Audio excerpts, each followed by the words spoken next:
Coa séptima bandeira Illa do San Bertolomeu Concello de Moaña, soltamos estacha no magazine da Liga Galega de Traiñeiras, trofeo Xunta de Galicia. Penúltima fin de semana de competición e todas as incógnitas das ligas masculinas ian quedar resoltas nas augas da comarca do Morrazo. Nesta decisiva xornada recuperouse a normalidade e despois de varias semanas lamentando ausencias por mor da Covid, todas as embarcacións puideron sair a remar en Meira. A regata da Liga comezaba coa derradeira batalla pola permanencia. Vilaxoán e Esteirana acompañaban as dúas traiñeiras que se xogaban a evitar a praza de descenso directo. Salgado Perillo polo carreiro número 2 e Muros polo 4.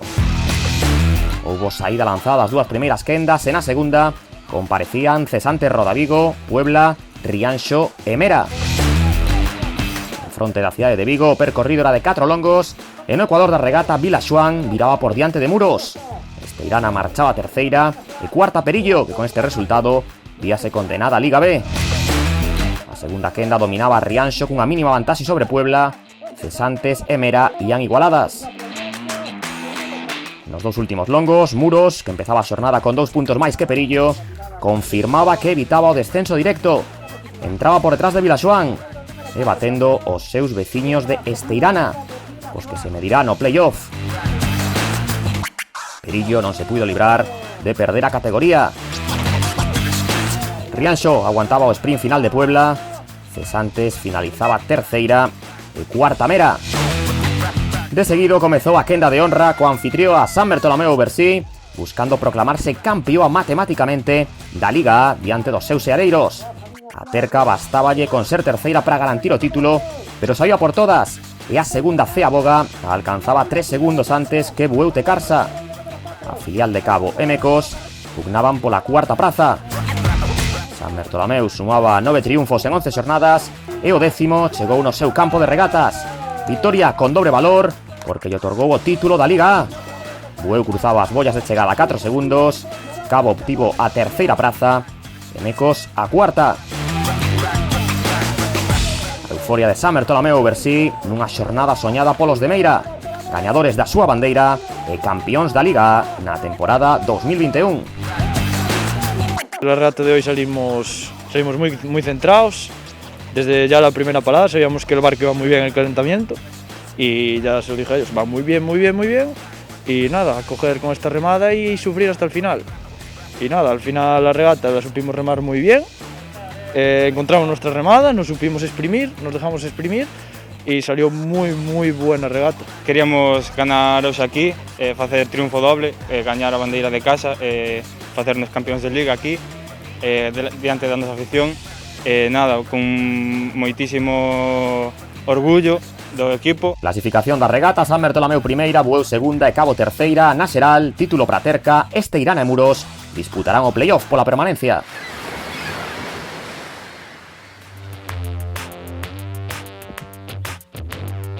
Seguimos en Meira, onde o sábado tamén se celebrou a primeira bandeira Illa do San Bertolomeu Fandi Costa, última xornada da Liga B. A categoría de prata baixaba o pano dun calendario composto por 11 regatas e no que houbo emoción de principio a fin. Tan vibrante resultou este curso que houbo que agardar a súa clausura para coñecer o nome do campeón e, polo tanto, do equipo que ascende de forma directa á Liga A. Unha diferenza de 2 puntos era que defendía a líder Narón respecto a Mugardos. A marxe do pulso polo título entre dous conxuntos da Ría de Ferrol, o resto de posicións na clasificación estaban bastante definidas antes de que se repartiran os últimos puntos desta campaña, dado que o Teresa Herrera do vindeiro sábado non pertence ao calendario da Liga B. Dende o porto moañés de Meira puido presenciarse a saída lanzada das dúas primeiras quendas. Soltaban estacha para empezar Castropol, a Cabana Ferrol e a filial de Puebla. Os tres equipos da parte baixa da xeral que compartiron serie durante case toda a temporada. A eles sumábanselles Virxe da Guía, Chapela, San Bertolomeu Ouversibe e a Megrove. O mellor tempo de todas no primeiro longo marcaron o Virxe da Guía e a filial de Meira, dous equipos que remaban na súa ría. Entre as tres traiñeiras da primeira quenda, Castropol achegábase en cabeza a segunda Ceaboga. virada dos asturianos con 11 segundos de marxe sobre Puebla B e con 2 segundos máis respecto a Cabana Ferrol. A Ría de Leo era a mellor naseral destas 3 embarcacións e estaba facendo valer esa condición. No ecuador da regata pasaban os locais San Bertolomeu B 4 segundos antes que Virse da Guía. A Negrove se abogaba terceira e cuarta chapela que ni moito menos dixera a súa última palabra.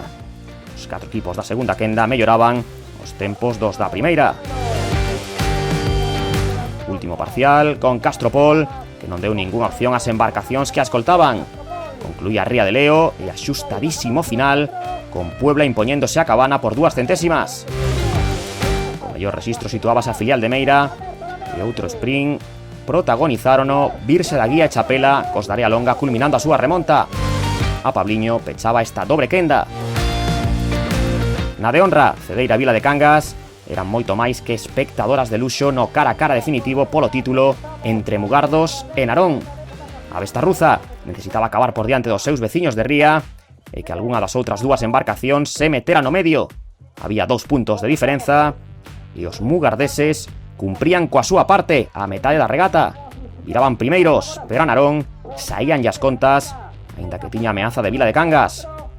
Cuarto e algo descolgada marchaba Cedeira. O terceiro longo serviu para que Narón soltara a Vila de Cangas e deixara o título visto para a sentenza. A vitoria, a máis amarga da temporada, non se lle escapou a Mugardos, un triunfo insuficiente para desbancar a Narón.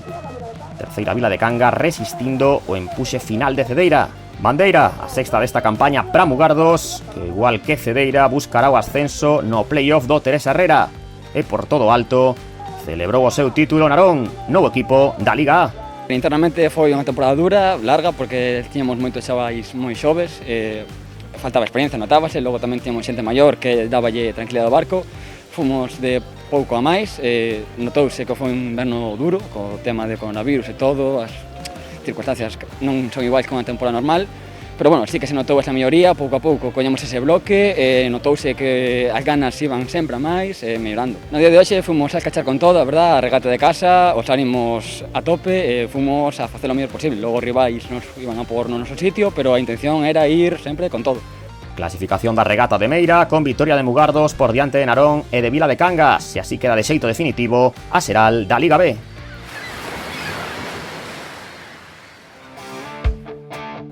O domingo, no concello de Ribeira, en Aguiño, celebrouse a primeira bandeira feminina Heroínas de Sálvora, unha cita con connotación histórica e de vital importancia na resolución da Liga das Remeiras Galegas. En fronte da illa de Sálvora, onde hai exactamente 100 anos, a valentía de 4 mulleres evitou a morte de varias decenas de persoas. Na traxedia do buque Santa Isabel, a Liga Feminina viviu a súa novena e penúltima xornada. Proba organizada polo Club de Remo Náutico de Ribeira, podía quedar resolta a clasificación xeral, pero antes de vivir ese matchball, a afección local pasou non grande co seu equipo. Ribeira remou na primeira quenda, xunto a Mugardos, Puebla e Rianxo. Había en liza 3 tripulacións do Barbanza, e 2 delas distanciáronse no primeiro dos 6 longos. Rianxo viraba en cabeza e marchábase xunto a Ribeira. As anfitrioas colleron a batuta no segundo parcial e se abogaban liseiramente por diante. Mugardos ocupaba o terceiro posto con 6 segundos de vantaxe sobre Puebla. O terceiro longo de Ribeira resultou demoledor, aumentou en 9 segundos a súa diferenza en relación a Rianxo e seguiu incrementándoa no paso pola cuarta ceaboga. Nese punto Mugardos tamén abrira un importante oco con Puebla. Regata longa moi exixente, nun campo máis calmo do que habitual. Ribeira luciuse diante dos seus, triunfo incontestable. Rianxo remataba 27 segundos e esta serie completábase coas chegadas de Mugardos e da embarcación que representa a Pobra do Canamiñal. Na quenda de honra, Cabo da Cruz podía proclamarse campeón da Liga. Para iso, Chapela debería finalizar 2 postos por detrás das de Boiro. As 2 tripulacións implicadas nesta loita realizaban a primeira virada igualadas con Salgado Perillo e comezaba a ceder terreo Tirán Pereira. A sorpresa saltaba no segundo longo a líder Cabo, non podía co ritmo das Redondelas e das de Oleiros. Empezaba a esfumarse a opción do Alirón para os boirenses. Ante a debilidade das súas rivais na xeral, Chapela desatouse e e decantou o seu favor o pulso pola victoria con Perillo. As da Área Longa volvían ser o equipo de inicio da temporada e recuperaron a súa mellor versión para manter viva a Liga Femenina ata a última xornada. Cabo seguía sen racionar e tampouco foi a regata de Tirán. Segundo triunfo da temporada para Chapela, erguían os brazos as de Redondela, que aínda soñan coa Liga. Segundo posto de Perillo que lle permite adiantar a Tirán na Seral, e Cabo non puido prolongar a súa xeira de 4 triunfos consecutivos. As de Boiro manteñen a camisola amarela, teñen 4 puntos de colchón con Chapela. Nesta ocasión, as heroínas de Sálvora foron as remeiras que aspiran a dar a badalada na última xornada da Liga. Tiñamos o obxectivo de ganar a tanda, sobre todo máis aquí na casa, íbamos a por todas, e ao final pois incluso casi a por a outra. Sabíamos que nos largos en contra podíamos ter un pouquiño máis de ventaxa, xa que aquí en Aguiño é o que facemos, coller as olas, e bueno, aínda que hoxe non está como, hoxe pódese decir que está en calma aquí en Aguiño, pois moi ben, sabíamos que xogábamos cun pouco de ventaxa nese longo. Nos saímos a rachar cada regata e hoxe saiu ben, xa non lo merecíamos despois da tempada tan dura que levamos co confinamentos, lesións e demais. Nada, un moi bo sabor de boca. Clasificación en Ribeira, coa victoria de Chapela, segunda Perillo, terceira Cabo, a falta dunha regata, 4 puntos de diferenza a prol das defensoras do título.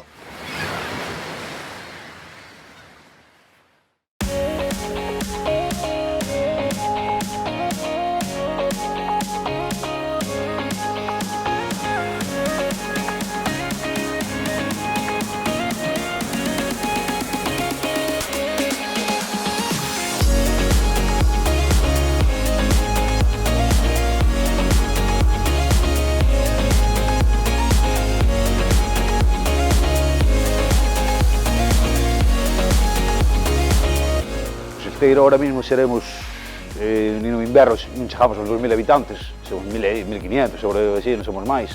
No verán triplícase ou cuadriplícase a población, pero bueno, xente de fora. E respecto a relación con Muros, cordial, vamos, non temos problema ningún con eles. A nivel deportivo, un paso importante, subir da Liga B a A. Nada máis competición, máis, fai falta máis xente, máis recursos, máis... O sea, exígese un pouco máis. Gustanos o mesmo da Liga A que da Liga B. A competitividade é igual nas dúas ligas, cada un compite ao seu nivel. Non lle dou máis valor que seña a Liga A ou a Liga B. Evidentemente a Liga A debería ter e ten un pouco máis de nivel que a Liga B, pero ningunha das ligas é menos que a outra. Non é un objetivo acabar por riba de Muros, evidentemente acabar por riba de calquera. Nós non miramos para Muros, nin creo que Muros mire para nós.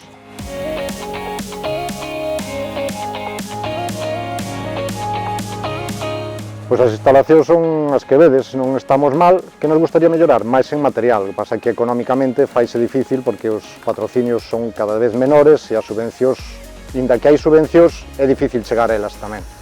Non nos podemos queixar, temos un club bastante novo, aí agora ainda non fai 15 anos que non o entregaron, non nos queixamos comparado con o que teñen outros, o sea, que non aquel. En material sí que nos queixamos, material temos unha triña moi bella, que é do 2002, vehículos, furgoneta temos unha que compramos por nosos recursos a máis, non somos capaces de conseguir outra financiación para conseguir outra, ni nada, faríanos falta eso, sobre todo vehículos e un barco novo. Optimistas sempre, traballando sempre con ilusión de ter máis, que o club vai a máis sempre, vamos.